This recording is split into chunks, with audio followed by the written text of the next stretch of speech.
This week on the Baseline Podcast, Josh and I discuss his sunburn incident and the milestone that he also got to witness while he was getting sunburned. And Ben goes on a huge rant when it comes to the Reds and how they're managed, what it feels like to be a Reds fan at this moment, and many more things that make him very frustrated. And then we talk about the NFL draft. We talk about the ins and outs. We talk about the picks that we believe will happen, picks that we have doubts about, and ultimately, who's going number one. All that and so much more coming up on the Baseline Podcast. Hey, everyone. Welcome back to another episode of the Baseline Podcast. He's Josh. I'm Ben, and we are back to talk about mainly one big sporting thing that's happening this week, mainly because it's draft week. Josh and I, it's some of our favorite times of the year when you get to just, see how much you butcher all of your mock drafts that you spent hours on, but that's besides the point. But I hope you are here to listen to us talk about some sports. Obviously, Josh got slapped in the face yesterday. I'm kidding. No, he didn't. No, he got sunburned because talking about this. Yes, because you sacrifice yourself to see a historical moment. So, Josh, where were you, and what was a historical moment? Yeah, so Miguel Cabrera, if you guys hadn't heard, became, I believe, just the seventh player in MLB history to not only have 500 home runs, but he also picked up his 3,000th career hit. And I'm sitting at work Friday night, assuming that while I'm working on things, I'm going to have the game up in the background so I can watch it on TV. But rain ends up canceling the game entirely, so that leaves Saturday as the next possible time that he can do it. Detroit's just under a 3-hour drive for me, and impulse decision, I decide I'm going to go and watch it, and hopefully he gets the hit, because otherwise, we make the trip up for nothing. But that rain out ended up being doubled up for a double header later that day. So maybe if you didn't get that first game, I would have bought a ticket and stayed for the second game, just because, you make the drive up, might as well. Might as well make it worth but it, yeah. Got it done really quickly. First at bat, pokes one out to right field, and crowd goes nuts. So like I said, yeah, not too many people have been able to pull that off, Ben. Only 33 people have 3,000 career hits. And like I said, only 7 have 3,000 hits and the 500 home runs. And I feel like Miguel Cabrera's career as a whole is pretty underrated, considering he's one of 7 guys to do that. I think, and maybe this is just my fault and my end, but maybe it's something that all baseball fans kind of feel. When you think of like the game's best players, at least when we've been alive, we think of guys like Jeter and A-Rod and David Ortiz and Albert Pujols and Vladimir Guerrero, and maybe Miguel Cabrera is like not even one of the first 10 that we think of. And it's kind of wild considering he's achieved all of this. And maybe it's also because while he's never been like the best player in the league, I think at any one time, other than like the Triple Crown season he went nuts in, he's just been very consistent for a very long time. I think he came up when he was like 19. Now he's 39, I want to say. Do you have any thoughts on that? Where does Miguel, I guess, rank on your scale, and what do you think of this accomplishment, this rare accomplishment? I think there's 2 ways I look at this, right? I feel like he almost falls in that, I like to call it the because I play on a really poor team category, right? Like you have the players like Miguel Cabrera, who's played on the Tigers through, he's had a few good years, but for the most part, it's Detroit. No offense, Detroit. I'm just saying. Yeah. Like when he initially came to Detroit and they had Prince Fielder and Magglio Ordonez, they were the big thing in the American League for a while. Yeah. But then that fell off really quickly, obviously, once they traded Prince, and then Verlander ended up getting away, and then it just kind of plummeted. Well, they had Scherzer as well, like a whole bunch of guys. But you think about that pitching staff with Scherzer and you had a bunch of them. And I want to say David Price was on there and Porcello. So many Cy Youngs. It was great. It was a great time, but I think you look at the Reds too, similar with Joey Votto. I think Joey Votto goes up there in our day and age as one of the top 15 players to play. You think about the guy. He's got over 400 on base percentage for his career. You know how many guys have it over 400 on base percentage for his career? It's ridiculous. But I in that same thing, I put Miguel Cabrera, Joey Votto. I'm trying to think of some other guys. I can't on the top of my head. Even like I know Tony Gwynn is like one of the best ever, but he kind of played for a team that necessarily wasn't a straight up contender every year. Yeah. But those kind of guys that are on these teams that they don't get the publicity, they don't have the necessarily like they're going to get views every single day. But I think Joe Mauer's in there as well, a guy that played for Justin Morneau, another guy that was very good, but never got the recognition because I think of the teams he played on and where he played, right? So Right. I would say in my all-time, I've always had Miguel Cabrera in the top. I'd say at least top 15, top 20 for me all time. I mean, the dude has, if you look at his numbers, it's ridiculous. And I would push it enough to say he's close to my top 10 right now. I would say he's up there. Like Albert Pujols is in my top 10 for sure. Not even close. Current players that are in my top 10, Albert Pujols is one of them. I would say Clayton Kershaw's in the top 15 for me. I mean, what that guy's done over his career is kind of impressive. But Miguel Cabrera is in the top 15, probably top 10 for me as well. I might be biased, but Joey Votto, I think, is will go down as at least one of the greatest Canadians of all time, if not a top 20, player in major leagues. If you look at his numbers over time. Just to put things in perspective too, Ben, since you brought up Votto has 2,035 career hits, about 1,000 less than Miguel. Yeah. Isn't it nuts? But I will say this, though. That's not even a knock Votto. Like you said, even when he's not getting hits, he's getting on base in other ways. But I also say this about Joey Votto, though. He didn't come up until he was almost 24. So Joey Votto had a 5-year difference. Double check right now when Miguel Cabrera's rookie year was, because I think he came up when he was like 19. He came up with that. He came up when he was 19. He got his first career hit was a home run. His first career hit was a home run. That's what I remember. 19 or 20. Like Baseball Reference has 20, but he may have turned 20 during the season. Yeah. And Joey Votto, so he was a part of the World Series team too. Yeah, and Joey Votto didn't come up until he was almost 24 years old. And so that's 4 whole seasons. Plus, you got to think like maybe some of those walks that Votto drew. And he didn't play consistently until he was probably 26. Was when the first time we saw Votto really play consistently. So what I'm saying is, I'm not saying Votto is better than Miguel Cabrera. Please don't. Right, we're just using like another legend example to compare to a guy that's like Miguel. 2 small teams with a big legend on their team. That's all I want to say. Yeah. But Miguel, so what an incredible career he's had. Yeah, incredible career. It's awesome you got witness that. I know I was going to ask you about that. And obviously you got sunburned, so you passionately, didn't use sunscreen. I did, yes. But, that was my first time to Comerica Park. And I knew like from buying my ticket that I was going to have shade at some point in the day, if not the whole day. I didn't know when it was going to come though. And it didn't come until like the 8th inning. So by that point, damage was already done. I didn't even think about bringing sunscreen either because I was checking like the Detroit weather and it was like 75 degrees for the high. So I didn't even think that was hot enough to get a burn anyways. Dude, you learned. You learned your lesson. Here we are. Forearms are toasted as well. So that red is looking about as red as I've been over the last few days when it comes to a team that I root for passionately. And I'm just going to go ahead and I'm looking at the camera real quick. I'm about to go on a rant. So if you don't want to hear me rant, then you can just skip ahead or whatever you want to do. I don't care. If you're listening, I know that was weird. But that's besides the point. I'm just going to say this, Josh. I'm so irritated with the Reds. And I'm not irritated at the players, right? Like, what are you going to do? Like, you've been asked to do a job. You're a minor leaguer that's like given an opportunity in the big leagues. Like, yeah, you're going to take it, right? But I look at this team and I've watched them play. The Cubs scored 21 runs yesterday. The Reds have not scored 21 runs in the last 10 games. What are we like? I believe it's like, hold on, let me look at the schedule real quick.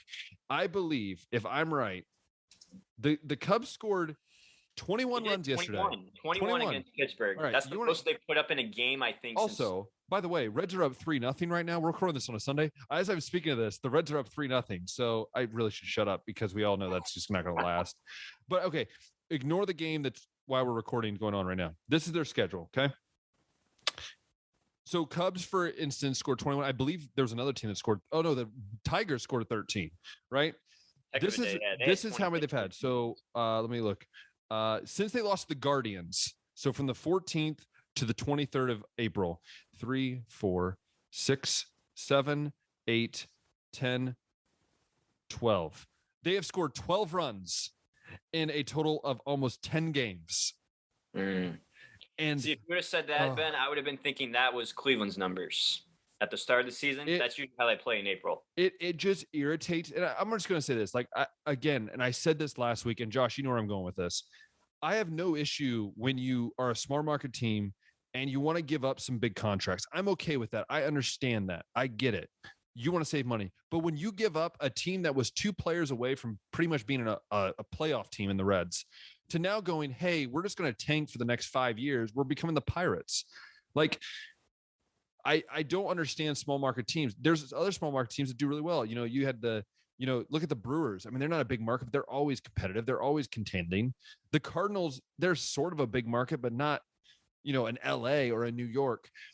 And so for me, it looks at me like I love the Reds, and that. And I see these signs that say Bob Castellini sell the team.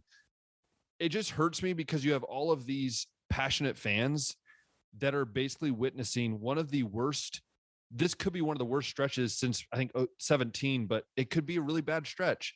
And I don't know. I'm so irritated. Like, this team was so good the last 2 years. Yeah, they were missing some pitchers and maybe some good bats, but they were a playoff team. And then this happens, and it's frustrating. But that's me. That's my rant. Too early. Yeah, but that's my rant. I can't. Other fan bases that feel frustrated, Ben, right now, I think are the Oakland Athletics. I don't know if you saw, they had a game this past week with only 3,700 in attendance.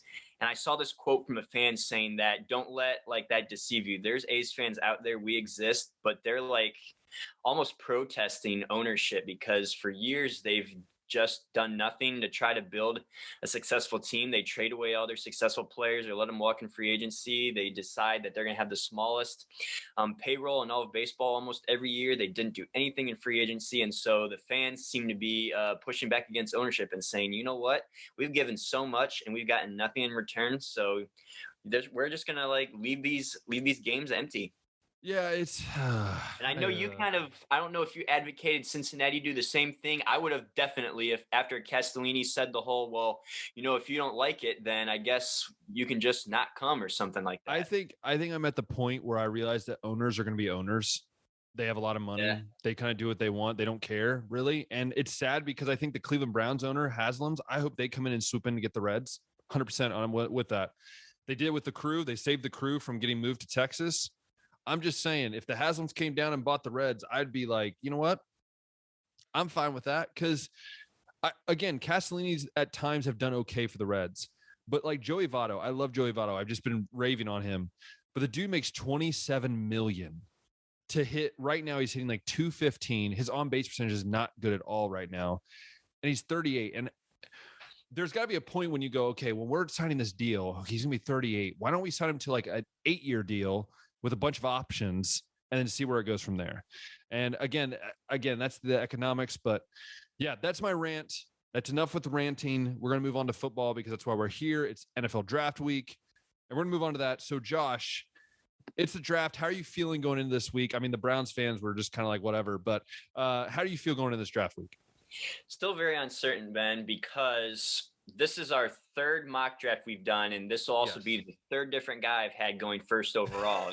There's so much uncertainty. There's been so many trades, so many changes. I can't really remember the last draft where who's going to go first was like undecided. And then depending on who goes first, that could totally change the trajectory of like the next, 10 picks in the draft. Like it's like, okay, well, let's just say Evan Neal goes first. That totally changes how the following picks are going to go. If Hutchinson goes first, that's going to change the way things go. And it's just like almost every year there's like a consensus first overall pick. And this year, I mean, even the Jags general manager said this week, they're looking at 4 different guys that they might take. And I got to assume those 4 are Aiden Hutchinson, Kayvon Thibodeau, Trayvon Walker, and Evan Neal. Yeah. So it's just kind of like, okay, well, this draft could go so many different ways depending on who they take here. So I'm just still very uncertain about how things are going to go down this week. But I mean, I got some guesses. Yeah, we got some guesses. It's going to be good. We're excited. I'll actually be on a retreat for my school during the draft. So I'm kind of in this weird, like, I'm kind of bummed, but I'm glad the Browns don't have a first round pick because I don't really, the second round pick, obviously, but still it is what it is. So Josh, I want you to start. Who are the Jaguars in your mind taking? Now, again, you can go back to our other episodes. We've done 2 different mock drafts. You can, make fun of us all then, but obviously we're going to be right on this mock draft, obviously. So Josh, who are you obviously going to be right about who the Jaguars are taking number 1 overall?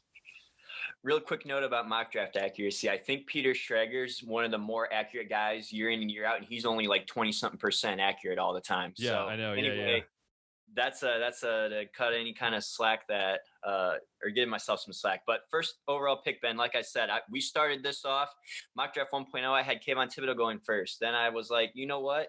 He's got a little bit of character issues and really seem to care about football that much. Maybe they'll go Evan Neal here. And now more and more, I'm thinking it sounds like they're going to go Aiden Hutchinson here. But I've also seen some mocks that have Trayvon Walker going 1. And I don't think that Trayvon is going to have his stock boost that high.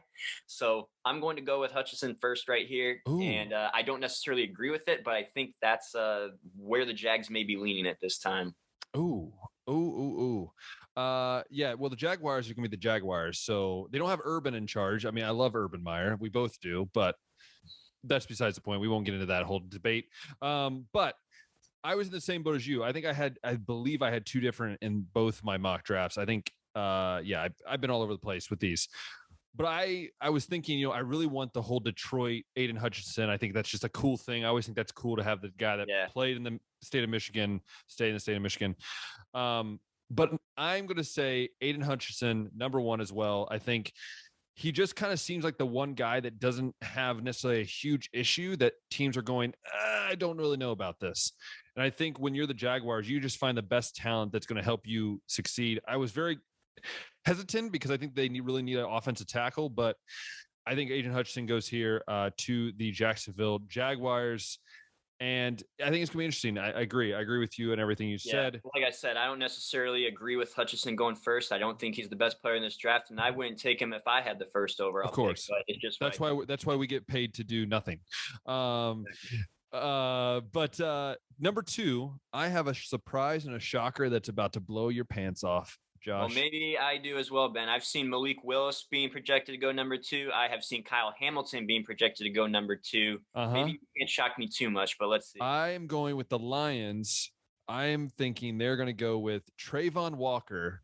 Okay. Who's boosting all the way in my mock draft, by the way, in my last 2.0. I had Trayvon Walker going. Where did I have him going? I had him going 5th. So I didn't have him like super far out. So I had him going 5th. So Trayvon Walker, I have him going number 2. I never thought I would say that. If you would have asked me on mock point 1, I had him going like in the 20s. So Trayvon Walker, number 2. Josh, what about you, man? I actually got Trayvon Walker going well.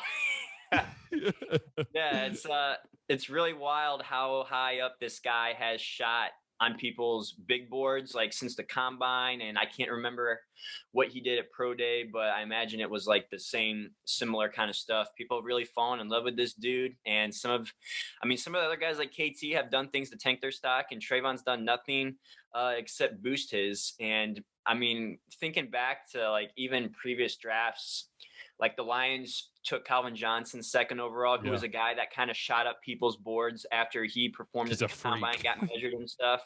So not that Trayvon is going to be Calvin Johnson, but I mean, they've taken chances on some guys that have shot up and stood out. And I love their head coach, and I love Detroit's head coach. He's just a freaking like awesome dude. Just like a mean dude that just wants to have fun and win football games. And like we said, like we like Hutchinson to Detroit staying in Michigan kind of a thing. But I mean, that means that they need an edge as well. And Trayvon might be that dude here. So I'm going to go with Trayvon Walker at number 2 as well, Ben. Oh, and so now we have the Houston Texans, which, as you know, I've been pretty set that Malik Willis is going to go here. So I'm not saying who I've chosen because that'd be spoiler alert. Yeah. But Josh, who do you got the Houston Texans taking up as they're trying to rebuild into a dynasty? Yeah, I've had the Texans. I've had the Texans taking an offensive lineman in our previous 2 mock drafts. First, it was Evan Neal. Then it was Ikem Ekwonu because I had Neal going first in that next draft. But now that Evan Neal is available right here, I like Evan Neal as the best offensive lineman here. So I think Texans go ahead and take him. Him and Ekwonu are very similar. You could say 1A, 1B. But Neal might be a little bit more flexible. He's a little bit bigger. I think he's a little longer. Played at Alabama. Bama has a nice track record of developing guys. So Evan Neal at number 3 overall here for me, Ben. Well, I'm going to we all know that I tend to sometimes fluctuate in where I had guys previous mock draft to where I have them now, right? So I'm not going quarterback here. I think the Texans, if they do go quarterback, they're going to wait a little bit and they'll get him or something. I don't know. We'll see what happens with them. But what I do think is I don't think they're going to offensive line. I think they're going to get KT here. I think we're going to see 3 defensive ends, 3 edges go the top 3 picks. I think KT is one of those guys that, yes, character issues, but like it seems like every time you hear someone talk about him, it's like he's a freak. And people have been saying, oh, he reminds us a lot of Garrett, obviously for the Browns. Mm-hmm. But I think the difference is Garrett, I think as a person might have a little bit more of a hard work ethic. So, but this is where I have an asterisk. Like I was switching it around all day, but I think Kayvon Thibodeaux goes here from Oregon. He goes to the Houston Texans to have a nice defensive, cornerstone they can build on. So KT to the Houston Texans, which then leads. No, first off, I want to hear what you think about that. Do you think that's possible? We see 3 edge rushers going. It's possible. Like we've both had Kayvon Thibodeaux going first overall, I think, in different mock drafts. Yeah. Like we don't doubt his talent whatsoever. It's just after the combine, I'm starting to question how much he likes football. If he he quit the combine because it was too long of a day, and it's like literally the combine everybody's participated in all day since the beginning of time with the NFL draft. And what makes you special enough to just quit early? So yeah, it is a weird one, but as we all know, the team that's next is very used to being weird and teams that just always are bad. But that's the New York Jets. I'm sorry, New York Jets fans. We're not here to hurt you. We're just speaking truth. They could go a lot of ways. I know we've both had different. I don't know even who I had last time. Who did I have last time? I had them taking Ekwonu. That's who I had them taking last time. I had an offensive lineman. I'm actually going. I had defense the first time. I'm going back to defense, and Mel Kiper is about the only one that agrees with me on this. I've kind of throughout the thing. Well, yeah, that's not a good thing either. So the last couple of weeks, I've been really debating as I was prepping for this. Like, who do I think is a defensive back they could go for? I've Kyle Hamilton, great idea. But no, we all know where my heart lies. We all know where I'm going with this. You know what name he's about to say. And that is, we're about to get the Sauce Gardner going 4 overall to the New York Jets from the University of Cincinnati. I'm just saying, like, after I've been hearing people talk about him and you look at some of the tape, I was looking at some of his highlights. I'm just sitting there going, like, this dude is like, I know he hasn't played the best competition at all times, but he's been a lockdown corner for all of his years at Cincinnati. And also, like, the name Sauce, like, it fits the New York vibe, right? Like Sauce Gardner just fits. So I'm going to go Sauce, put him up there in New York and see what happens. Yeah, I mean, Ben, I can't tell you how many mock drafts I've seen that have Sauce Gardner going even as high as 3 to the Texans. I just don't think that fits a need. No. I am not going to pick him to go this high as you, though. I'm not sold even that he's corner number 1 here just yet. Of course you don't. Yeah, but I like Kyle Hamilton better. Like, I think Kyle Hamilton still fills a need in the secondary. Oh, Kyle Hamilton. Well, hold on. Let's pause real quick. You guys remember back in mock 1.0 where he had Kyle Hamilton? I just want to point that out because. Yeah, I had him kind of falling a little too far there just because it was like I don't really see a clear need, but I had Derek Stingley going first. Which is ridiculous. Now I have a little bit of injury concerns with Derek Stingley. So, which I brought up. Yes, that was a valid point. You made me think a little bit more rationally there, at least with that. So Kyle Hamilton is one of the few guys in this draft I think you can say is the clear best player at his position. Not any other better safety here than Kyle Hamilton. Nobody is picking any other safety to go ahead of him. So I like the pick to strengthen the secondary. I'm just saying it's going to be Kyle Hamilton instead of Sauce Gardner. Kyle Hamilton instead of Sauce Gardner. I could see that too, obviously. Yeah. So now we have the New York Giants. Yeah. So we have the other New York team. I'm interested to see what you're saying here. I've been big on them taking quarterback and offensive line with these 5 and 7 picks. Which is ridiculous, by the way. Why can't the Browns ever get something like that? This is what I'm thinking here, Ben. Oh, boy. The Giants are up here. I had them taking Malik Willis last mock that we did. And however, since Akeem Ekwonu is still here on the board, I think that's too good of a player for them to pass up. And maybe Carolina, they can let Carolina do their draft pick next because I don't think Carolina is going to take a quarterback. Maybe they will, but they still have Sam Darnold over there. They still have PJ Walker over there. I think if they can we'll talk more about Carolina when they get to Carolina, but I think that the Giants can afford to pass up on a quarterback for now and go ahead and take Akeem Ekwonu, because I think it is a bigger need to protect your quarterback than quarterback right now. Plus, there's not that much quarterback talent in this draft anyways. So even if you can't, why not wait till next year? Like QB1 to QB2 is not a significant drop off here. So No. if they wanted to get like Kenny Pickett, if Carolina were to take Malik Willis, that's fine. But Akeem Ekwonu is too good of a prospect to pass up. And I think that's who they're going to take at 5 here. And they will wait to take the quarterback at pick 7. You know, Josh, we think very, very alike. I'm not going, obviously, because I still have Evan Neal on the board. I think the only difference is I think Evan Neal goes here at 5. I think I agree with you. I think you get the offensive line. You see a lot of teams do that, right? Like the Browns had did that with Joe Thomas years ago. You get the dude that can kind of keep that line in together. So I'm going to go Evan Neal from Alabama. Dude's a freak. I mean, just look at the guy. He's humongous. So yeah, Evan Neal to the Giants, which then moves us on to the most interesting team, I think, in the top 10 right now, which is the Carolina Panthers. I could see offensive line or quarterback. Yes. Here. And so I'm gonna throw mine out here. You know, I'm very high on many quarterbacks. Not really. I'm not very that high. Desmond Ridder is a guy I'm very high on. But no, don't tell me. No. You had me going there. No. Dude, I was like, what are you doing? No, I'm kidding. I'm not going Desmond Ridder yet. No, I do believe this is where Malik Willis. I originally had him at 3 to Texans. I think he'll slip down. And you know, you hear the thing of, well, Baker Mayfield maybe to Carolina. I just say this. It doesn't matter even if you get Baker or whatever you do. Okay, get a guy that can be a young dude that, you know, if you have Baker for 1 year and then it doesn't work out, you still have a guy you like. And again, I've been very high on Malik Willis, a guy who's mobile. We know in the NFL nowadays, you have to have some mobility to really kind of keep up with different things. And he's shown that he's got a cannon of an arm. Like the dude's got a cannon. And I think Malik Willis will go here. But again, I think they could easily go Ekwonu here as well. I think they could, but I think they're going to go Malik Willis here. Yeah, I mean, I think we agree on that Malik Willis is QB1. I've been pretty dead set on that.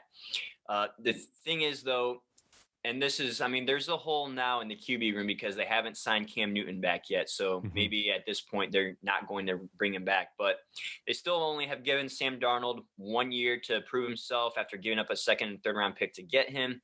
PJ Walker is there as a dependable backup quarterback, in my opinion. I think, and we saw Sam do very well in those first 3 or 4 games of the season until he got hurt, and then the offensive line started playing bad, and Christian McCaffrey went down, and then he lost like a weapon when he did come back. So I think maybe address more of those symptoms and take Charles Cross right here, who's the best available offensive tackle.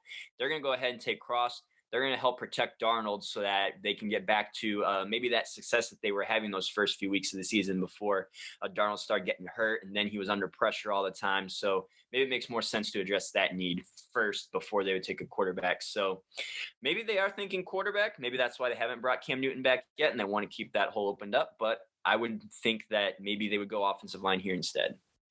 Hey, yeah, I think they go either way with this one. It'll be very interesting to see quarterback or offensive line here. It could be either one of those, and then that takes us to the Giants at pick 7. Oh yeah. Else. No, I think that makes sense to where they would go. So yeah, continue with the Giants at 7, which I think will be an interesting pick as well. Yes, and at least in my mock draft, since the Giants passed up on Malik Willis at number 5, they still were able to get a solid offensive tackle with Ekwonu.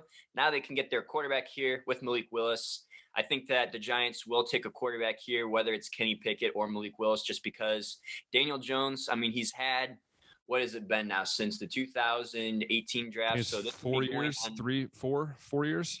Let's see, 18, 19, 20. So he's had 4 years in this league, Ben, to prove himself. And, I mean, he's gotten better since his rookie season, but not good enough. Still turns it over too much. Yeah, I think we know what we are getting out of Daniel Jones. Plus, there's a new GM in the building, and we all know how GMs love to go and get their guy in there, you know, whether it's a head coach or a quarterback. So Kenny Golladay, Kadarius Toney, Saquon Barkley, they need a guy that can throw him the ball, Ben. And Malik Willis, I think is going to be that guy that they're going to take and say, this is our guy. And if Malik does go to 6, over at Carolina, Kenny Pickett, I don't think is too far off the board that they would say, well, this is our guy now. Like there's not that big of a drop off, I think, between the two, but I do like Malik better. So Malik, my QB1 is going here to 7 to the Giants. I was thinking about going quarterback. I was thinking, okay, back-to-back quarterbacks taken off the board. Very possible. Kenny Pickett, guy that I'm very high on. I think he's the most QB ready if you handed him the ball now to go out and play NFL football. But I think with Kyle Hamilton still sitting there in my mock draft and no one's touched him, I think it's very hard for them to look at that and go, let's see, quarterback, we could go to better quarterback next year and stick with Daniel Jones this year, or go out and get Kyle Hamilton. I think Kyle Hamilton makes sense, a very top tier talent that you don't want to slip past you. So I'm going Kyle Hamilton, number 7 to the Giants, which again, like you said, he's probably the best safety. He might be the best defensive back overall. I just think Sauce is just, it's just sauce. So that's 7. Now 8 is interesting. This is the Falcons, who I had taking KT in my last mock draft. And now, obviously, I've been hearing a lot of rumblings of different things. Well, they've also had so many new needs pop up. Like they traded Matt Ryan. They had Calvin Ridley suspended. So the pass rush isn't it was the most obvious need before, but now it's like, to me, it's still the most important. But there's all these others that suddenly pop up. And so for that, this is where I believe from the Ohio State University, Garrett Wilson will be dropped up right here. I think this is they could go quarterback, but I think right here, I think with Garrett Wilson, that talent that's sitting there with Calvin Ridley, we don't know what's going to happen. Are they going to cut him? Are they, what's going to go on with him? Like that's the thing. And I think Garrett Wilson, I've seen some mock drafts do this. I've seen other people put Chris Olave that high, which I love Chris Olave, but I don't think he should go that high. Wide receiver 1 though. I've also heard Drake London, which I just think the injury for me is really keeping me handled. But Garrett Wilson, I have going number 8 to the Atlanta Falcons. Who do you got? That is interesting. Yeah. And I want to say, I just remembered the Falcons did make a trade for Marcus Mariota too. So I definitely think that quarterback is not one of those things that they'll address with this first pick here. I think they made the trade for Mariota with the intention that he's going to be the bridge between next year, Matt Ryan and whoever the next franchise quarterback is going to be. CJ Stroud. That'd be a great pickup next year. Maybe it's CJ. Maybe it's CJ. Maybe it's Bryce Young. Maybe it's somebody in the next draft. Who knows? Yeah.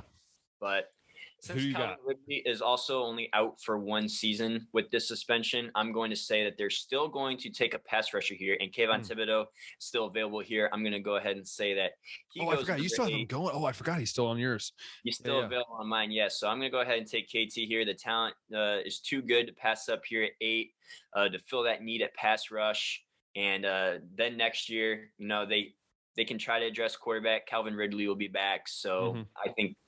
Get the pass rush here, especially with how talented of a player you can get here at pick 8. I love it. I love the pick. What do you got next? What we got? Who's next? So 9 is Seattle. I'm still sticking with Seattle, addressing the secondary here with Derek Stingley, who I think is the best corner in this draft, with Sauce behind at 2nd. Stingley, to me, he's been showing that he can cover the top tier talent, Ben, since his freshman year at LSU. He's been covering injuries. That's okay, because we're at pick 9 now and not pick 4. So he showed how explosive he can be at pro day with his vertical and his 40. Plus, LSU's got another alum out there in the secondary with Jamal Adams. So maybe they like another LSU DB back there with Derek Stingley. I was thinking either Stingley here. I was thinking a couple other people that could go here. But this is where I'm going. Ike Ekwonu is still sitting there. And I know they have Drew Lock. I know they don't have necessarily the quarterback maybe of their future. Maybe it's Baker Mayfield. I don't know what it is, right? But I'm thinking you get Ike Ekwonu, who's still sitting there at 9. You're sitting there going, wait a minute. I don't care who our quarterback is. We need to protect him. You stick a guy like that who's very versatile. I think it is, again, a guy that could be top 5 pick. I think Ekwonu goes here to the Seattle Seahawks. Yeah, I just think that makes sense for them. That's a good one. That's a good one in your mock too, because what have people said about like the issue with Russell Wilson in Seattle for so long? Like he has no He got protection. hit. Yeah, he got hit all the time. So I think it's very interesting. Then we have number 10, which we're back to the Jets. Sorry, I'm not going to do that. That's no. But I'm going to surprise people here. And I'm going to pull something out. I'm going against everything that I am when it comes to injuries. And Yeah, you just bashed my pick, and now I just realized that, like, I'm very against picking guys that have come off an injury. But I'm going to go with Jameson Williams from formerly the Ohio State, but goes to Alabama. I think his talent is up there with Garrett Wilson. The injury obviously makes me go, how healthy is he? But I think he's better than Drake London. I'm sorry. I think Drake London's number 3. Yep. And I think Jameson Williams, now here at number 10, to the Jets.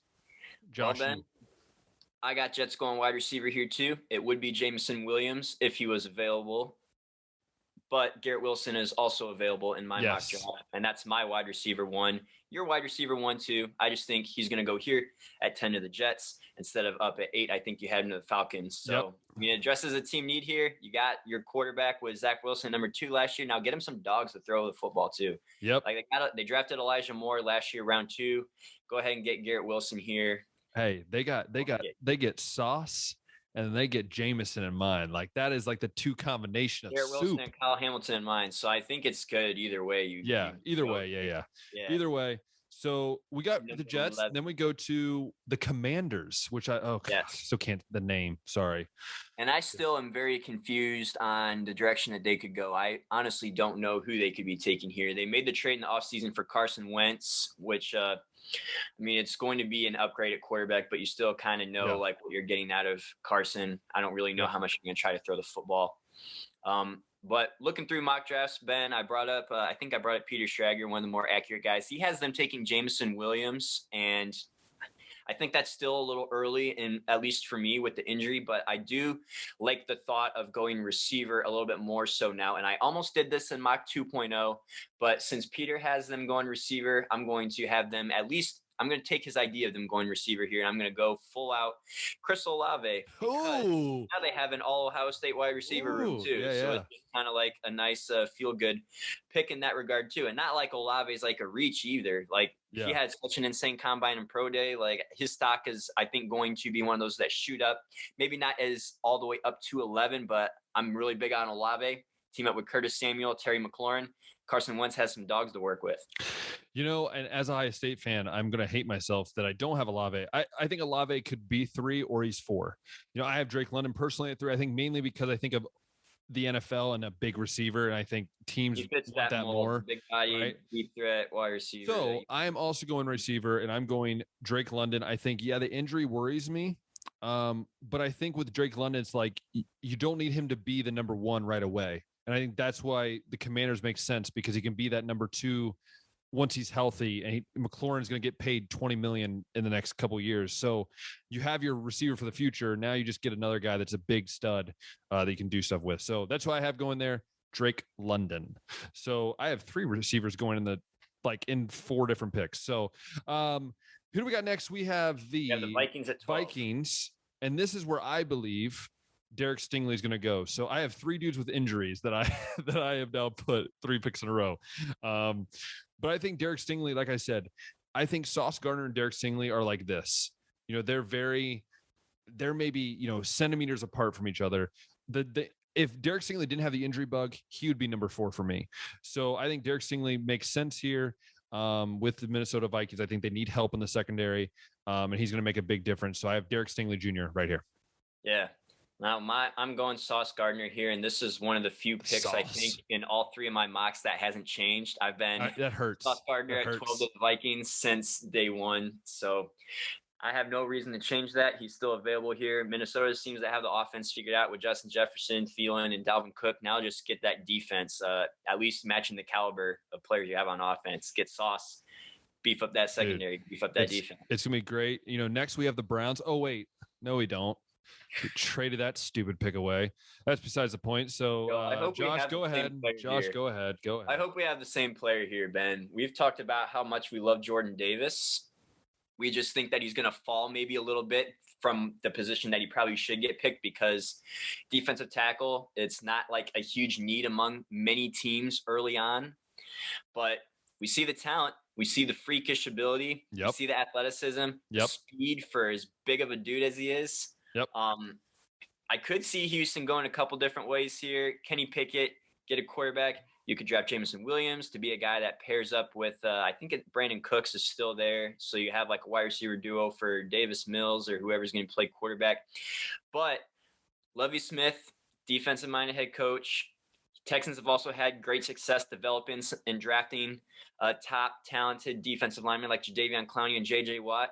Maybe Jordan Davis is that next great Texans defensive lineman. So I'm going Jordan Davis, pick number 13. Oh, I see. Jordan Davis. I'm afraid to tell you we did not go the same route. I know you love Jordan Davis though too. So no, I do love Jordan Davis, and I think yes, he could go this. I personally think he should go top 10, but that's besides the point. This is where I believe Charles Cross, who's still sitting there, is a guy who they need. I think it's, they skipped on it in my mock draft. They went KT. They went to KT in my mock draft. So it makes sense. Hey, let's get a offensive lineman, and Charles Cross is in there, who's also a very good offensive lineman. I think they take Charles Cross right here from Mississippi State, which I think that's where they go.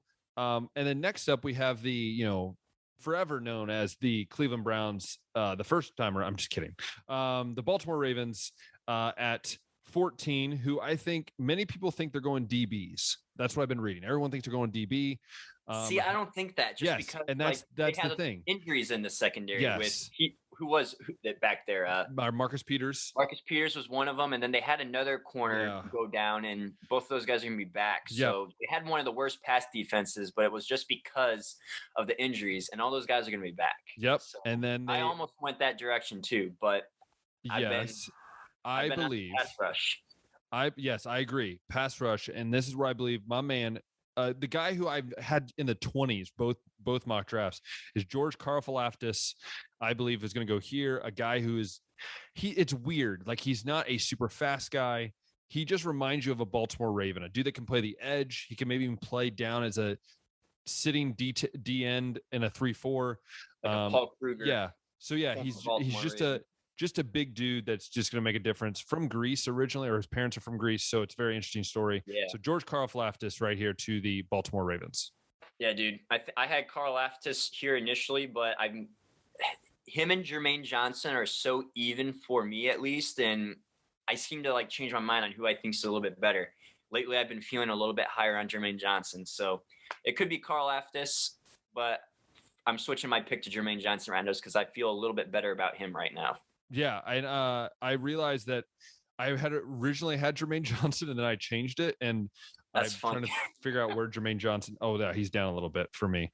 But yeah, so that's where I have George Karlaftis.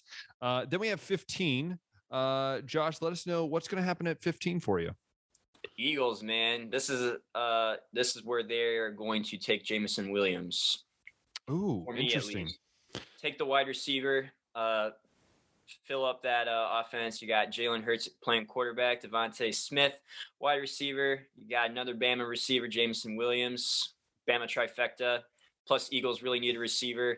They've not tanked, but they've blown some wide receiver picks. This is one I don't think they can really blow here. Yeah, I would agree with you. I think that's where they could go, but they're not. I think Devin Lloyd goes here. I know I've had him at 15 every single mock draft, and I'm not changing. I think it's a guy that I think is very undervalued for some reason by many people. I don't get it.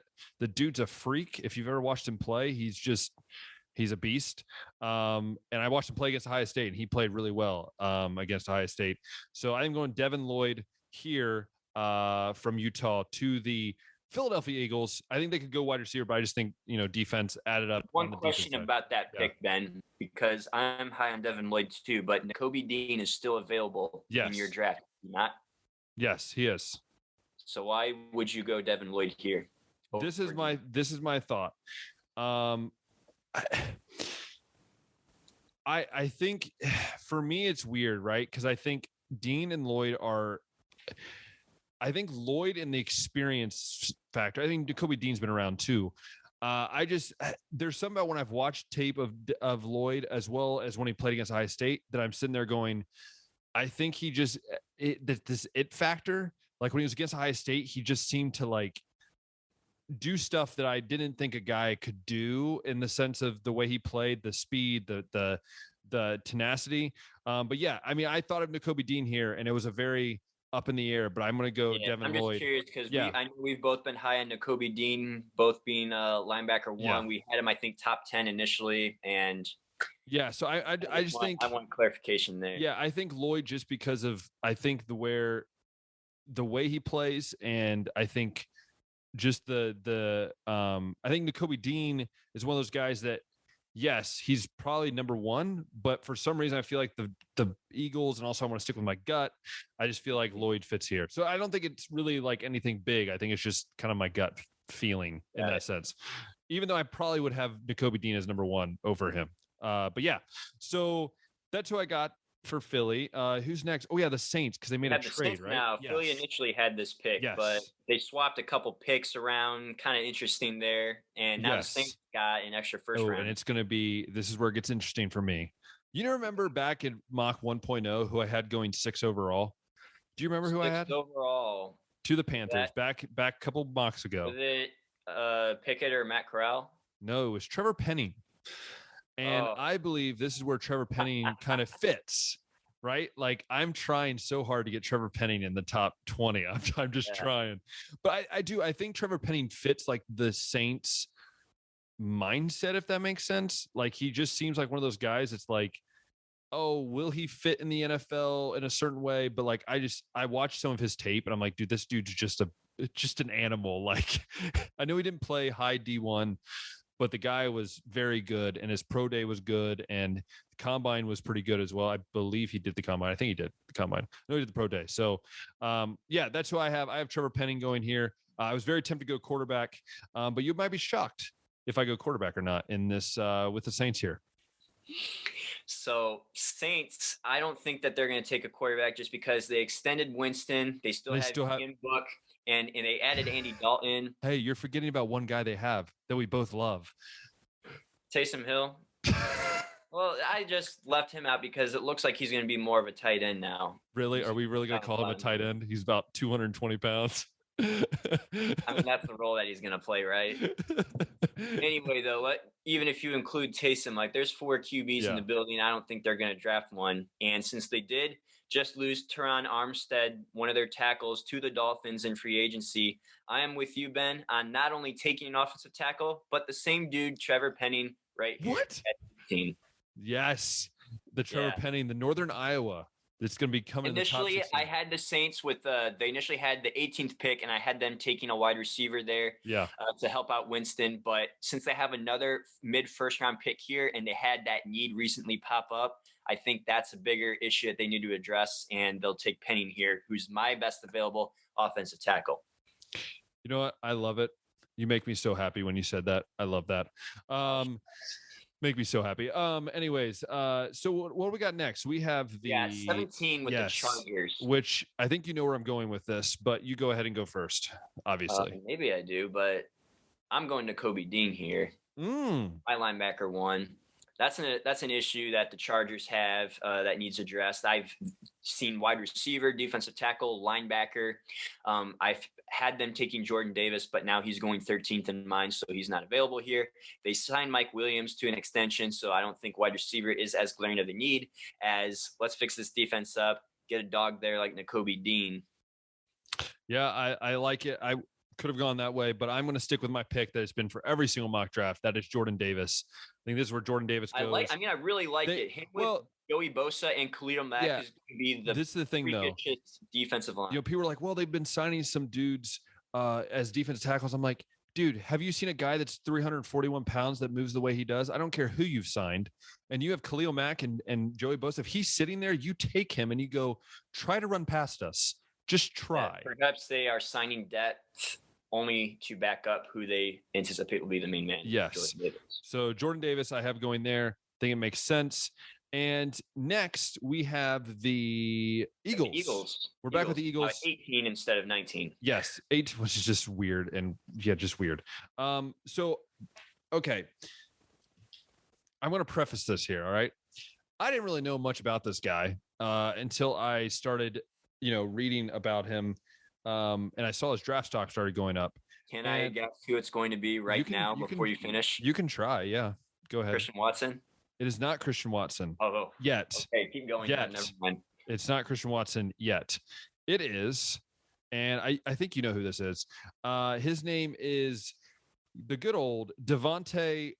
Is it Wyatt? Wyatt, I believe that's yes. Yes. Georgia, right? Yes. Defensive end. Devontae Wyatt, because I think Eagles they already go in linebacker. Let's go get a kind of a guy that can play both inside and outside. So I think there's 2 Georgia guys that go back to back, and Devontae Wyatt. I think that is a guy, the name that I started reading about. I'm like, wow, this dude's kind of starting to light up boards. This defense is just so loaded that, I mean, how many guys on this you think are getting overlooked? Think about Yeah, that's what I'm saying. Yeah. Line with Jordan Davis, Wyatt, and Trayvon Walker. Like, it's ridiculous.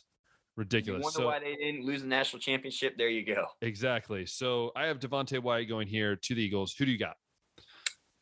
I got Devin Lloyd. I think linebacker is still a need that Philly needs to address, per my Eagles fans that I know. And since Nakobe Dean is going at pick 17, I know you like Devin Lloyd too. So Devin Lloyd right here to the Eagles at 18. That's a guy that I had initially going to Philly at 16, but since he's still here, they can still address that linebacker need. Yep. I totally agree. So next we have the good old Saints. Yeah, we're talking a lot about the Saints. I know we are. So you're up. Who do you think is going to go here? Well, now that they addressed like the more concerning need at offensive line with Penning, I think they go ahead and get a receiver here, and I like Treylon Burks the best available right now. Michael Thomas. You still have Drake London on your list, right? Drake London's still available, yeah. I'll tell you later when I do have Drake London go off why I have him falling. But Treylon Burks here.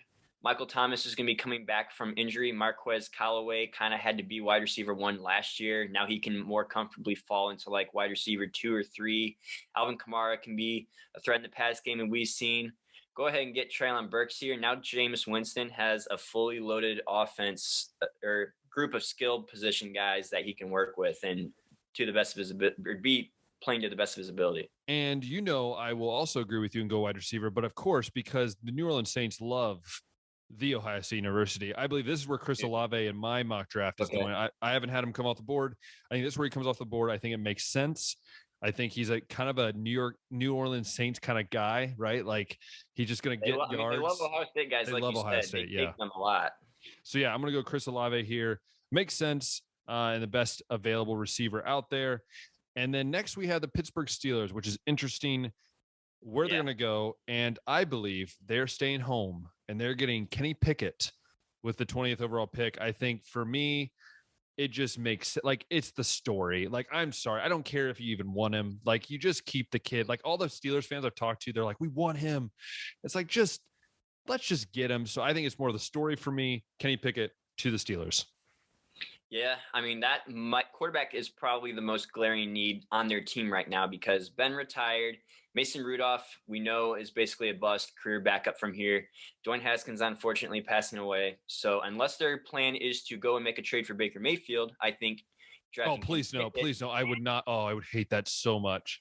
I would hate it too. Every day. So I like drafting Kenny Pickett a little bit better. Pittsburgh quarterback, now a Pittsburgh but listen, that would happen to the Browns. Like, that's what would happen. They would cut him, and that's the team he would sign for. Well, because that's what Baker would want. The division. You never trade within the division. Baker has the underdog mentality, the revenge mindset. Baker would do that. Baker would sign with them. And then, he's been talking about, I wish the plant the flag at Ohio State was my statue. He would be the guy that would come to the Cleveland Browns Stadium and just start planting things. And I don't want that okay? I don't. All right. Ben Roethlisberger already owns us at our own stadium. I don't need another Steelers quarterback doing that. He's already, he's got all the progressive commercials with the Cleveland Browns Stadium being his home too. So, that would fit the brand, right? Like, this is my home, and then hit the flag at midfield or whatever. But that's another reason why I'm saying, please draft Kenny Pickett. Yeah, Kenny Pickett. That Baker Mayfield signing can't possibly happen. But Yes. okay, that's 20, the Pittsburgh Steelers, Yep. and now we got 21, the New England Patriots. And I think they could go receiver here. I've talked to you about like how bad their receiver group is, but pass rush is also a need right now. We also know that the Patriots are never really like concerned about who their receivers are. It seems No. like so if they draft it or address that round one, that'd be kind of wild. They need a pass rush, Ben. They didn't do too good at it last year, pressuring the quarterback. They cut Kyle Van Noy, so this is where George Karlaftis goes in my mind. I like that one. I like that one. Again, and also you look at, I think it was the guy from Arizona State a few years ago they drafted in the first round that ended up being a trash. N'Keal Harry. It was Yeah. so bad. So I think they learned the lesson, but I believe because Nakobe Dean is still sitting there at 21, which I think, yeah, it's probably a long shot that he is. They're going, I don't care who it is, we're going to grab him. He's the best player on the board. Jacoby Dean to 21 to the Steelers, which I think could make them, not Steelers, to the Patriots, which I think would be a great fit for them. Next up, we have who's next? Green Bay Packers. Yes, Green Bay Packers. This was the Raiders, but and because the Green Bay Packers always choose a receiver in the first round, obviously I'm going to go receiver, because if they screw this one up this year, then they have 2 picks to make this right. And if they don't make it right on either, they should just quit being a team. And so I'm sorry, that was really rude. I believe this is where a couple guys could go, right? I still have Treylon Burks on there. I have Christian Watson, who's shot up boards, and I have Jahan Dotson. I'm going to go with, as a receiver, I'm going Treylon Burks. I think he's the best available at that point. Treylon Burks to the Green Bay Packers. All right, I got them going receiver too, Ben. And on mine, I got Dotson available. I got Drake London available. However, while I think London may be the better receiver, I'm going to go ahead and throw Dotson here at number 22 because I think he plays a more similar style of game to Davante Adams, who they now traded. He can be a guy that kind of runs like those slants and check downs, but also kind of like run down the field if necessary. Like he's very versatile. So Jahan Dotson, I think, is going to be a good pick here at number 22 for Green Bay. They definitely need a receiver, whether it's London, whoever the heck it is. Dotson, I think, kind of fits that Davante Adams role, and that's who Green Bay's going to take. Love it. Love it. So who we got next? We got the Cardinals at 23. Cardinals, yes, Cardinals. And I almost kind of went Devin. Was it Devin or Devontae Wyatt? Devontae Wyatt. Devontae Wyatt. I almost went Wyatt here, but David Ojabo is still here. He's injured, though. That's the thing. He is. Like, I know it's an Achilles, but I like Ojabo's upside a little bit more. I would have had him going way higher had he not had that injury. So this is kind of more like a value first-round pick, I guess, in my mind. And maybe Wyatt, like if you are worried about health that much, you go ahead and take him. But since I'm not the Cardinals general manager, I don't have to worry about that. So I like the thought of Ojabo to the Cardinals a little bit more here, just because more talented. Hopefully that Achilles doesn't end up being too big of an issue for him, but I know those are concerns by teams. So maybe they take Wyatt here, but I'm going to Ojabo. Like the pick, but I'm going a little different route. I think they're going to go receiver. I know they just lost Kirk, I believe. Kirk Yeah. Yes, sir. So I believe this is where the man out of North Dakota State, Christian Watson, is going, who not many people have heard of, but if you look at some of the tape and you look at some of his numbers, the guy is going to be pretty good. And we all know Carson Wentz came out of there. There's been a lot of really good guys out there. So I'm going to go Christian Watson. I know that the Cardinals, do they necessarily need a receiver? That actually is kind of a good point, Ben, because they did re-sign AJ Green. However, they did lose Kirk. Is Larry Fitzgerald retired yet? Who knows? It's Larry Rondale Fitzgerald. Moore is going to step up, I think, and start this year. Rookie last year that showed some promise. They used a second-round pick on him, I think. So obviously they want him to step up into a bigger role. But receiver might be one of those underrated little needs there that they could address here too. So Christian Watson I have going there. Next we have the Cowboys, who, by the way, I changed this. I've changed this a lot. I changed this right before we started recording. I originally had Zion Johnson. Is that his name? No. Yes, Zion Johnson. Yeah, Zion Johnson. That's originally who I had, but I have changed it because I realized about 20 minutes beforehand that I did not have Jermaine Johnson going, which I'm sitting there going, how have I not had this man chosen? I know I've been seeing a mock draft. Where did I see him? I'm not kidding you when I see this. Was it Kuiper? No. Yeah, McShay had Jermaine. Jermaine Johnson had Jermaine Johnson going 7. McShay had Jermaine Johnson going 7 to the Giants. I don't know if I see him that highly, but I believe this were Jermaine Johnson because I said Ojabo the last few times.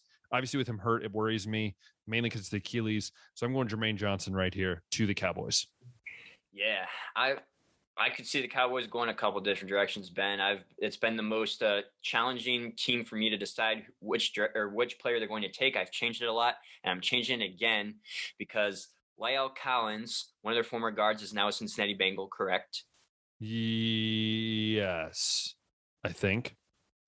Let's do what was his name search right now. La'el Collins. I think he is. Yeah. Because my brother bragged about it. That's the only reason I know. Yeah. So there you go. La'el Collins is gone now. They need to fill in that hole with a great guy. Kenyon Green right here is available in mine. Oh, that's still. a good one. Yeah. I like him a little bit better than Zion Johnson at guard. So it fills in a hole there on the offensive line. But I could see them maybe going defensive line edge, kind of like what you were thinking with Jermaine Johnson there. Maybe they go and get a wide receiver. I don't know if you heard Dalton Schultz just said the offense is not as good without Amari Cooper now. So, and Michael Gallup. Because with the Browns. Right? Michael Gallup's going to miss the first few weeks of the season. So now it's like CeeDee Lamb and Schultz, and that's about it. So maybe they go receiver here. There's so many teams that could take a receiver, Ben. But Kenyon Green, offensive line, that's kind of been Gallup's bread and butter, like having strong offensive line play. So I think they're going to go ahead and take Kenyon Green here. That's a good one. I like it. And next we have, I believe, the Buffalo Bills, correct? I think it's Buffalo Bills. Yes. Yep. Who you got here? This is where I got Drake London going. Makes finally. Sense. Yes, makes sense. Yeah. I along with, and I know injury hasn't bothered me with any of these other picks, but the fact that this dude has skipped running the 40-yard dash, not only as pro day, but also the combine, tells me that he may not be as fast as what everybody thinks he is, or maybe the injury is a little bit worse than what people think it is, because one of the big concerns around him, like we know he's got the body, we know he's a deep threat downfield, but can he create separation, or does he just win one-on-one battles over smaller defensive backs? Because that's not how it's going to be in the NFL. We want to know if he's fast and if he can break away, and we honestly don't know if he can do that. So that's a mystery still. That's why I think he could maybe be that one wide receiver to fall a little bit in this draft. Buffalo going to go ahead and take him here to be opposite of Diggs. They lost Emmanuel Sanders. I think Cole Beasley's still trying to request a trade, so it is a need. Maybe if Josh Allen has one extra weapon, as we saw in that showdown with the Chiefs in the playoffs, things are a little bit different. So Drake London right here to Buffalo at 25 for me. I like it, but I'm actually going to go defense. I'm going the defensive side of the ball. I'm going Trent McDuffie, who has not come off the board, who many people think is going in the top 15. I just think, you add a guy like that to your defensive back. I mean, I think the defense was pretty good last year, I believe, number-wise. But you added another guy that could be a lockdown corner. I believe he can play a little bit of slot or be that guy that can play in and out. So I believe Trent McDuffie here, 225 to the Bills. I think it's a good pick. I don't really know because I really looked at the receivers. I'm like, Buffalo's had a lot of luck drafting a secondary too. They seem to develop that pretty good. Yeah. So that's where I have going there. Next up, I think we both are going to agree on this pick. We have the last two times. 26, we have the Titans, and I'm going. Can we say it on three? One, two, three. Tyler Linderbaum. There we go. Yeah. Look at that. He could be taken earlier, but since he's a center, it's not as big of a need as like tackles and guards for some teams. So, well, actually, believe it or not, I saw someone say they were going Zion Johnson. I'm like, please don't, because this is the one pick Josh and I have gotten right. Like we both did the same thing the whole time. So that's where I have Tyler. I think we both can agree on that. We never talk about it because it's just the center. Okay. Next we have. I'll let you go, Josh. So next the Bucks. And speaking of Zion Johnson, this is where I have Zion going. Oh, that's a good one. Yeah. Yes, I thought maybe a couple different ways they could go before Tom Brady came back. But now that he is back and they've had some offensive linemen either leave in free agency or retire, get this man some protection. He's 45, 50 years old. I don't remember anymore, but Zion Johnson, best available guard here. Also best available offensive lineman on my board. So get Tom Brady some protection, because now that they got Chris Godwin back, receiver's not as big of a need in my book. And they also don't need to be thinking about quarterback because Tom Brady's back, obviously. So offensive line. I agree with you, except I'm going Kenyon Green because he hasn't been coming off the board yet. So I'm going Kenyon Green here, which makes, I think, a great pick for them. So again, agree with you, everything you said on that end. And next we have, I believe, is the Doll. No, No, it's Green Bay. Green Bay. Yes, Green Bay. And this is where I've seen a lot of different people go. I'm actually I'm gonna shock people a little bit here. I think.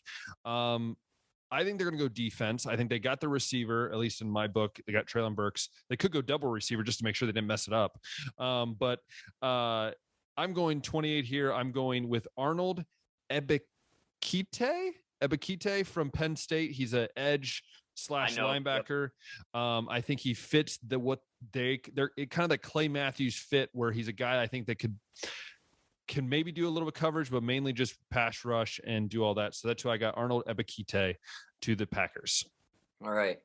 Well, I got Green Bay double dipping into the receiver room. I knew it.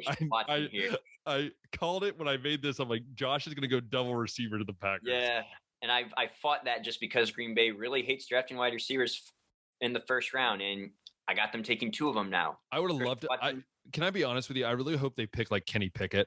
I just hope they like do something really stupid and like get another quarterback just to tick off Aaron Rodgers. Well, it sure would be like them to do that, wouldn't it? Yeah. But anyways, go back to your pick. Who do you got here? Yeah. I mean, taking receivers with your first 2 picks. I mean, we've seen Denver do that with Jerry Jeudy and KJ Hamler a couple of years ago. It's just it was in first round, second round instead of both being in the first round. So the thought of going receiver with your first 2 picks isn't too foreign, but that being this close together, maybe people might think twice about doing it. But Christian Watson here, like we've talked about a couple times already, shooting up some boards, maybe could be that next freak out of North Dakota State.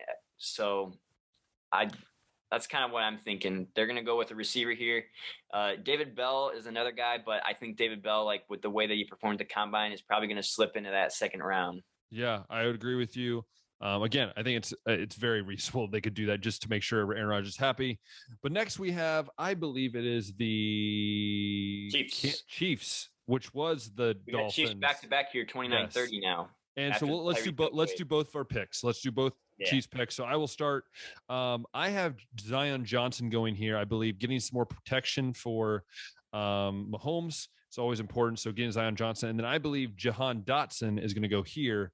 And he's going to be another weapon that obviously Tyreek Hill being gone, he needs another weapon out there. So I'm going Jahan Dotson, Zion Johnson, and then Jahan Dotson at 30. So Josh, do you think that would be a good way to go? Is that where you're going, or are you going in a different route for the Chiefs?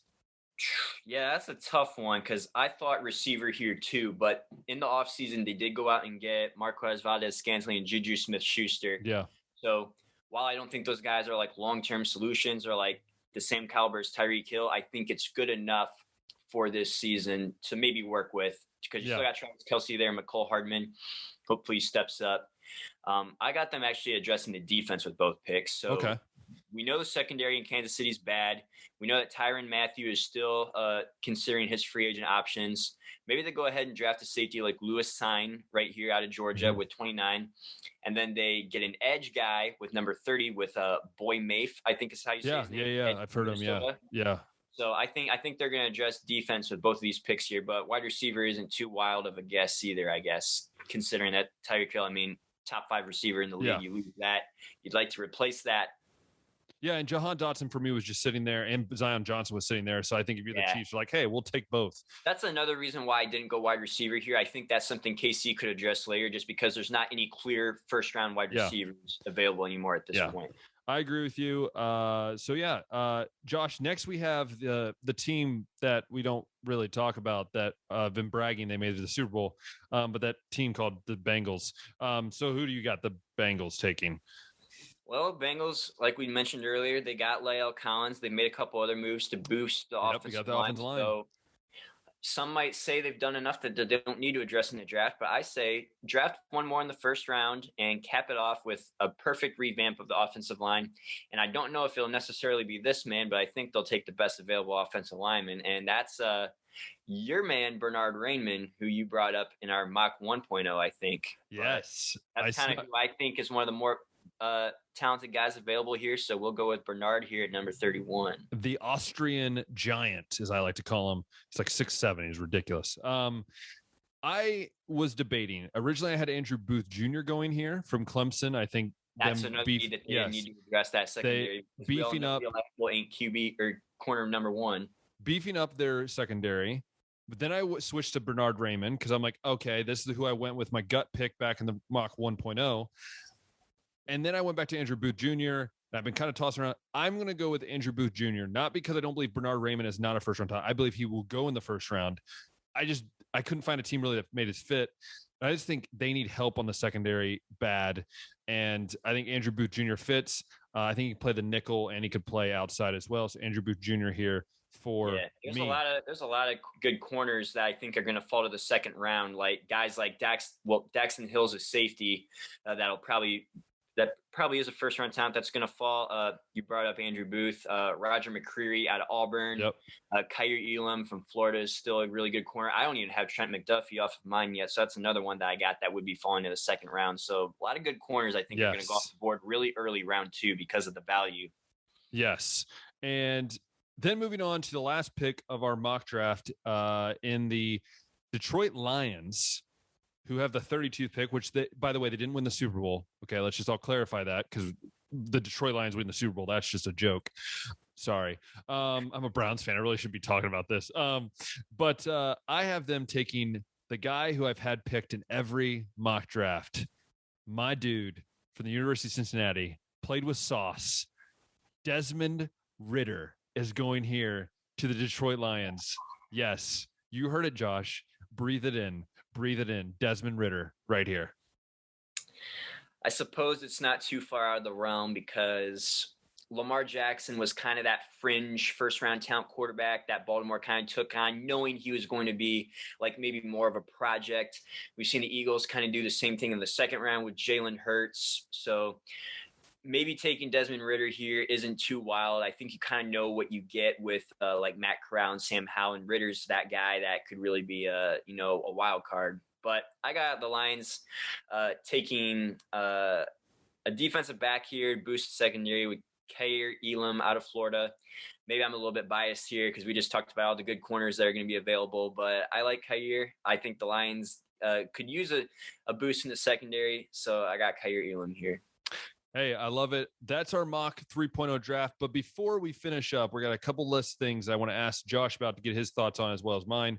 And the first thing is, obviously, the Browns do not have a first-round pick. What do you think the Browns do in the second round, or do they trade up? Answer that question either way. Don't know how you answer it. Go ahead and answer it. Yeah, that's so we've both had them taking a receiver, I think, Yes. at 13 with all of ours. That's like the most glaring need. Since they also haven't brought back Clowney yet, I'm thinking defensive line could be an issue. But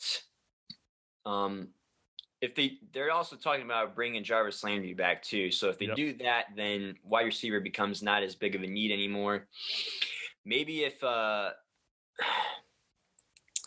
see, this is another thing. Like, how many of these teams would be willing to trade back, you think, too? I think that's another thing. I think the Chiefs could be willing to pardon with one of those last picks. One of these teams that have like extra first round picks. Like the Packers, Chiefs, one of those two that would be willing to part. Because here's the other thing that you got to consider. Like, you got to draft. I don't think you trade up into the first round just for the sake of trading up. Like, let's just say they wanted to draft a receiver and they trade up to take a guy, maybe like Jahan Dotson or Treylon Burks. I don't think a guy of that caliber is a guy you trade in the first round to get. Yeah. I think if you're going to trade in the first round, it's got to be to get Garrett Wilson, Jameson Williams, or Chris Olave. So that would mean that they would have to go into like the top 15, top 20. Maybe the Eagles or the Saints are willing to part with one of their picks since they got multiple first rounders here. Maybe the Jets are willing to part with pick number 10. I don't know. But I would say at least right now, receiver is kind of one of those spots that needs filled. But if they're going to take it, I want it to be one of those big three guys, which means they're going to have to trade into like the top 15 at the latest, maybe top 20 if one of them's still available. And then at this point too, I mean, we mentioned that edge might be an issue. Carl Aftis, we both have going into the 20s, I think, or at least you have Jermaine Johnson going, another very high prospect. I would think a guy like that would be worth trading up to get, in those 20s. Maybe a team like Green Bay will be willing to part with a first round pick, or Kansas City, like you said, like if Carl Aftis or Jermaine Johnson are still there for some reason.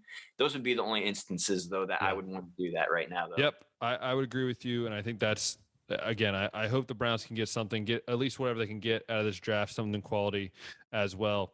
And I want you to give me one name that you're looking forward to in this draft that might not be a first round pick, but is a name that we should all look after because they could have a really good NFL career. Do you have a name of that? Do you have a name for us? Because I have one that I think a lot of people might know where I'm going with this, but.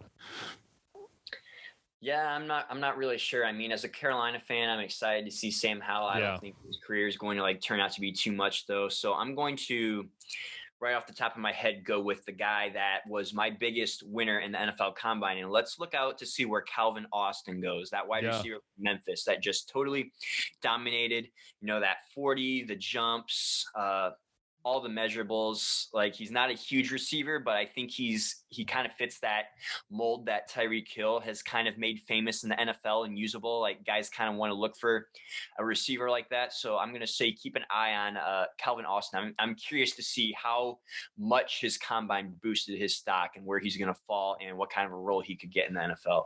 Hey, I agree with you 100%. That's going to be a fun one to watch. But also on my end, I'm going to go with Jeremy Ruckert, the tight end from Ohio State, a guy who most people are saying is going to be third to fourth round. And I'm sitting there I know he didn't have a lot of catches at Ohio State, but that dude can do everything. He makes ridiculous catches. I'm going to go ahead and say that. I think he probably is the best tight end in this draft, and we just don't know it because of how underutilized he was. So if he played, that's taking him on 3 or 4, big steal. Yeah, I think the highest he'll go is mid-second. I think the lowest he goes is he finishes in mid-4th, which I think is ridiculous. The dude should have been a top 60 pick easily, and he should be.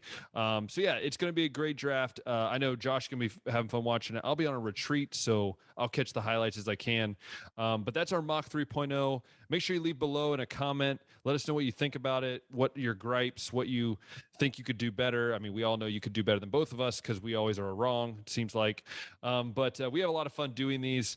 We want to hear your feedback. And so if you've loved the episode, if you've loved listening to us on Spotify or Apple Podcasts, then let us know. Let us know you like it. Share it. I know it's cool when I hear people that listen to it or people that don't watch football and they listen to it and think they know it is better than us. I don't know. But it's just fun that way. And if you love this on YouTube, hit that thumbs up button, hit that subscribe button, hit that notification bell. Obviously, we have all these coming out. You want to hear Josh's interview on the Real Talk with Ben podcast. You can hear his story, which just came out a few days ago. And you can hear our continual debates on the Baseline podcast here on the Bound Experience. And so, yeah, I hope you guys have a great weekend. Enjoy the draft. Enjoy it with family. Until next time, we'll see ya.